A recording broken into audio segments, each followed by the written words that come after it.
Buenos días. Hoy vamos a hablar sobre la soberanía de Dios. Y es que hemos visto como en un de repente aparecen en nuestras vidas verdaderas tormentas sin que haya existido un cielo gris que la anunciara. Son situaciones que ponen a prueba nuestra confianza en Dios. Por supuesto que también hacen parte de las pruebas que pasamos, situaciones en donde hemos visto señales de la tormenta que hemos desconocido. Preguntémonos usted y yo, ¿cuál es el nivel de confianza en Dios con el que transitamos a diario? Esta pregunta tiene como referencia situaciones de carácter general que corresponden a la situación que como nación estamos viviendo y otra de carácter particular relacionada con las condiciones laborales, económicas y familiares que estamos viviendo.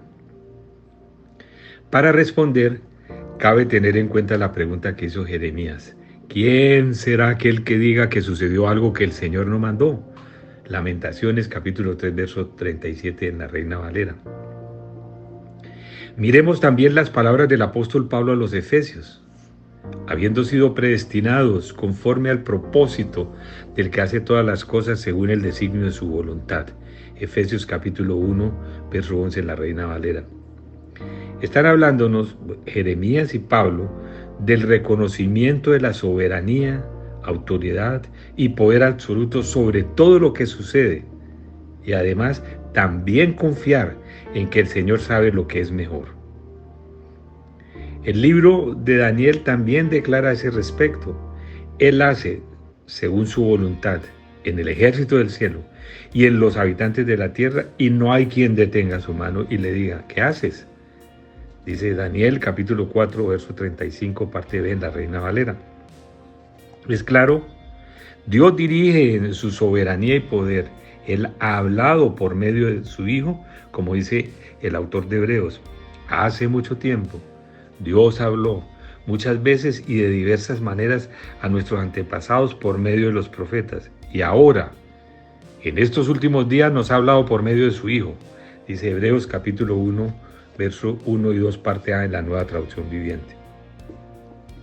Nos corresponde entonces reconocer, usted y yo, nos montamos en un vehículo para reconocer el camino, desde el cual desconocemos la soberanía de Dios, creyendo además que sabemos cuál es el itinerario, dejando de lado, como dice Mas Lucado en su libro, Acércate sediento, que el Señor Todopoderoso nos tiene asignada una ruta que pasa por la ciudad de pruebas y el valle de luchas.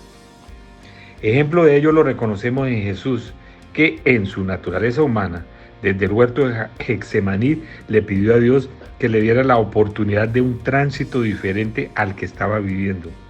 Padre, si quieres, pasa de mí esta copa, pero no se haga mi voluntad sino la tuya, dice Lucas capítulo 22, verso 42 en la Reina Valera. Y sabemos que fue escuchado, como dice el versículo siguiente, y se le apareció un ángel del cielo para fortalecerle. En medio de esa difícil circunstancia, Jesús pudo ver la soberanía de Dios y entender que además de mostrarle su amor, fortaleciéndolo, le mostró que su propósito y su gloria tenían supremacía sobre la naturaleza humana de Jesús. En medio de la tormenta, en nuestra humana racionalidad, entender la soberanía de Dios es un reto. Es un reto que resulta difícil. Por eso estamos llamados a reconocer las palabras del Señor expresadas en Isaías capítulo 43, versos 2 y 3, parte A en la Nueva Traducción Viviente. Cuando pases por aguas profundas, yo estaré contigo. Cuando pases por ríos de dificultad, no te ahogarás. Cuando pases por el fuego de la opresión, no te quemarás. Las llamas no te consumirán, pues yo soy el Señor tu Dios, el Santo de Israel, tu Salvador. Bendiciones.